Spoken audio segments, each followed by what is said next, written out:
राजद नेता तेजस्वी यादव के पास दो वोटर आईडी कार्ड रखने का मामला सामने आया है, जिसके बाद चुनाव आयोग ने तेजस्वी से दूसरा वोटर आईडी कार्ड जमा कराने को कहा है। राजद नेता तेजस्वी यादव को चुनाव आयोग ने अल्टीमेटम दिया है। चुनाव आयोग ने कहा है कि तेजस्वी यादव ने प्रेस कॉन्फ्रेंस में जो वोटर आईडी कार्ड दिखाया था उसका एपिक नंबर नहीं मिला है, वो फर्जी प्रतीत हो रहा है। चुनाव आयोग ने तेजस्वी यादव को 16 अगस्त शाम 5 बजे तक प्रेस कॉन्फ्रेंस वाला वोटर आईडी जमा करने को कहा है। केंद्रीय गृह मंत्री अमित शाह ने बिहार में मतदाता सूची के विशेष गहन पुनरीक्षण पर आपत्ति जताने को लेकर विपक्षी दलों की शुक्रवार को आलोचना की और कहा कि घुसपैठियों को वोट देने का कोई अधिकार नहीं है। केंद्रीय गृह मंत्री अमित शाह ने बिहार में मतदाता सूची के विशेष गहन पुनरीक्षण को लेकर विपक्षी दलों की आलोचना की है। उन्होंने कहा है कि घुसपैठियों को वोट देने का कोई अधिकार नहीं होना चाहिए और उनकी नामावली से नाम हटाए जाने चाहिए। शाह ने आरोप लगाया कि कांग्रेस नेता राहुल गांधी राज्य में SIR पर राजनीति कर रहे हैं, जिससे मतदाता सूची से घुसपैठियों के नाम हटाने की प्रक्रिया प्रभावित हो रही है। भाइयों बहनों, बिहार में चुनाव आने वाला है। मैं यहां आया उसके पहले पूरे अखबार भरे पड़े हैं कि SIR होना चाहिए या नहीं होना चाहिए। अब मैं तो भारतीय जनता पार्टी का कार्यकर्ता हूं, मंच पर सारे NDA के लोग हैं, मगर मैं तो जनता को पूछना चाहता हूं, भैया घुसपैठिए को मतदाता सूची से निकालना चाहिए या नहीं निकालना चाहिए?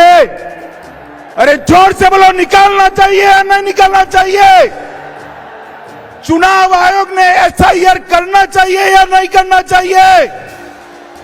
अरे मुझे बताएं लालू प्रसाद जी, किसको बचाना चाहते हो? जनसुराज के नेता प्रशांत किशोर ने बिहार में एम्बुलेंस खरीद में घोटाले का आरोप लगाया है। उन्होंने नीतीश कुमार के स्वास्थ्य मंत्री मंगल पांडे पर सीधा आरोप लगाया है। उनका कहना है कि स्वास्थ्य मंत्री अपने परिवार की संपत्ति बढ़ाने में लगे हुए हैं। जनसुराज पार्टी के नेता प्रशांत किशोर इस साल होने वाले बिहार विधानसभा चुनाव के लिए पूरी तरह से कमर कस चुके हैं। वह लगातार मुख्यमंत्री नीतीश कुमार और NDA सरकार के खिलाफ हमलावर हैं। उन्होंने पटना में एक बड़ी प्रेस कॉन्फ्रेंस की और एम्बुलेंस खरीद में घोटाले का आरोप लगाकर राज्य की राजनीति में हलचल मचा दी है। सूत्रों का कहना है बीजेपी नेतृत्व जल्द ही चिराग के साथ एक मुलाकात करेगा, जिसमें उन्हें बिहार चुनाव को देखते हुए विवादित बयानों से परहेज करने के साथ साथ NDA के प्रति एकजुटता दिखाने और नेतृत्व को लेकर भ्रम पैदा करने वाले बयानों से बचने का संदेश दिया जा सकता है। बिहार में अगले कुछ महीनों में विधानसभा चुनाव होने हैं, लेकिन केंद्रीय मंत्री चिराग पासवान राज्य की नीतीश कुमार सरकार पर कानून व्यवस्था को लेकर लगातार हमला बोलते रहे हैं। NDA का हिस्सा होने के बाद भी राज्य की नीतीश सरकार पर चिराग के तीखे तेवर कई बार बीजेपी की अगुवाई वाले गठबंधन को परेशानी में डाल देते हैं। बीजेपी नेतृत्व अब इस मामले में गार्जियन की भूमिका निभाने जा रही है, ताकि वे आगे गठबंधन के लिए परेशानी का सबब न बने। बिहार विधानसभा में तेज प्रताप यादव ने एक नया मोर्चा खोला है। पार्टी से निष्कासित तेज प्रताप ने 5 छोटे दलों के साथ गठबंधन किया है, जिससे तेजस्वी के लिए मुश्किलें बढ़ सकती हैं। यह गठबंधन भाजपा और नीतीश कुमार के लिए फायदेमंद हो सकता है, क्योंकि यह विपक्षी वोटों को बांट सकता है। बिहार विधानसभा चुनाव में विधानसभा में नेता प्रतिपक्ष और राजद के नेता तेजस्वी यादव की चुनौती न केवल भाजपा और नीतीश कुमार की पार्टी JDU से है, बल्कि उनके बड़े भाई और पार्टी से निष्कासित तेज प्रताप यादव हर दिन उनके लिए नई मुश्किलें खड़ी कर रहे हैं। पार्टी और परिवार से बेदखल किए गए तेज प्रताप यादव अपने राजनीतिक अस्तित्व की लड़ाई के लिए हर चाल चल रहे हैं और उनकी चाल तेजस्वी यादव का सियासी खेल बिगाड़ सकता है। बिहार में मतदाता सूची के विशेष गहन पुनरीक्षण की प्रक्रिया करीब पूरी हो चुकी है। अब पश्चिम बंगाल में SIR को लेकर अनिश्चितता है। तृणमूल कांग्रेस ने SIR को एक तमाशा बता दिया है।